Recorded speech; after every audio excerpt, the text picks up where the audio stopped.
O trabalho de Paulo Freire é reconhecido no mundo todo, e em 2012 ele foi declarado patrono da educação brasileira. Mas desde os anos 60 até hoje, o professor é visto por uma parcela da população como inimigo do Brasil. Mas qual foi o Brasil de Paulo Freire e quem foi Paulo Freire para o Brasil? Paulo Freire é pernambucano, nasceu em 1921, filho de um capitão e uma dona de casa. Freire, que era o caçula, foi o único dos irmãos que pôde se dedicar aos estudos. Se formou em Direito, mas trabalhou mesmo como professor. Ele deu aula em faculdades e fez trabalhos pastorais por mais de 10 anos na região de Recife, por meio da Ação Católica. Em 1947, foi trabalhar na Divisão de Educação e Cultura do recém-criado SESI, o Serviço Social da Indústria. Foi nesse trabalho que Freire entendeu que o processo educativo era mais eficiente em diálogo com os alunos e suas famílias. Por isso, queria democratizar as escolas da instituição.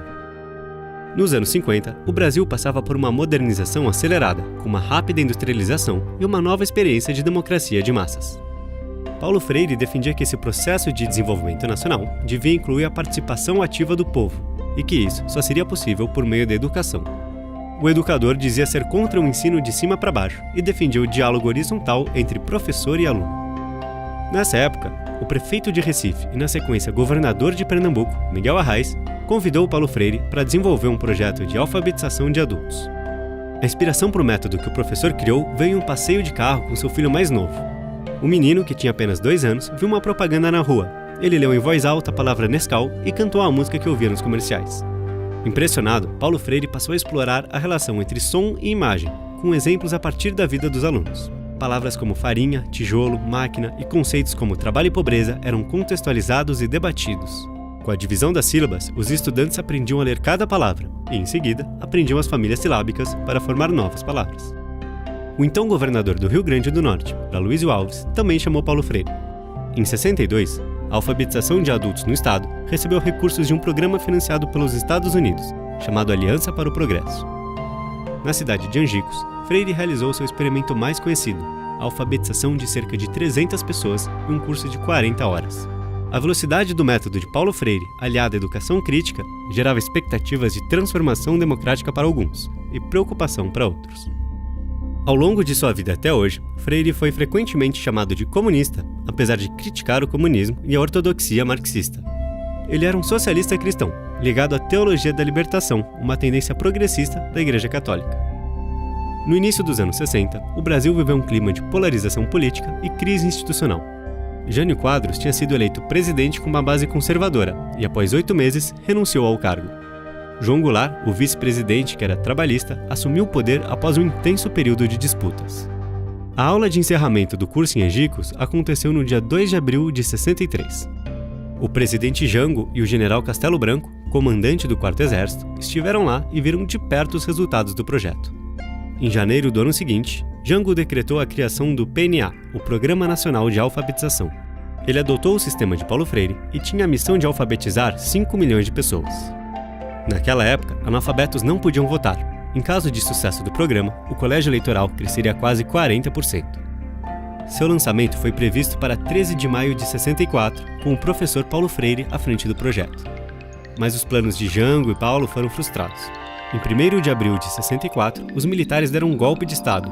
O general Castelo Branco foi empossado como o primeiro presidente da ditadura. O PNA foi extinto e Paulo Freire foi preso.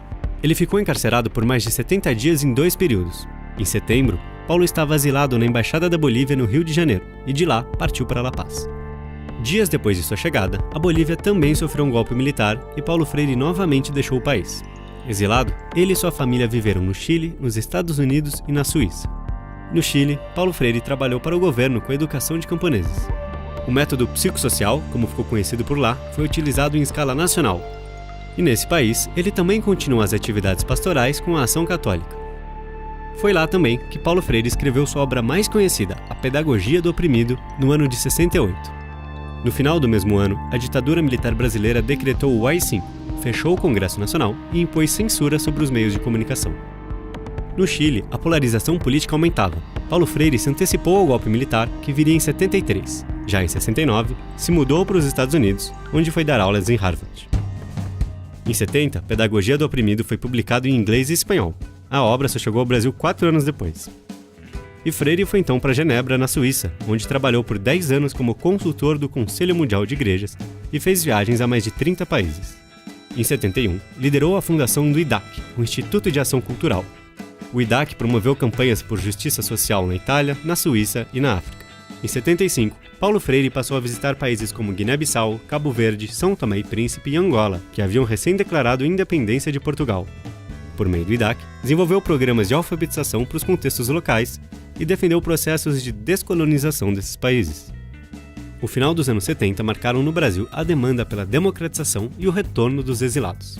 A ditadura passava por um processo de abertura política, e a lei de anistia foi promulgada pelo então presidente, o general Figueiredo, em agosto de 79.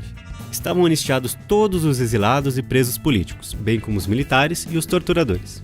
Com a ajuda de Dom Paulo Evaristo Arnes, arcebispo de São Paulo, Paulo Freire e sua família voltaram ao Brasil depois de 15 anos no exílio.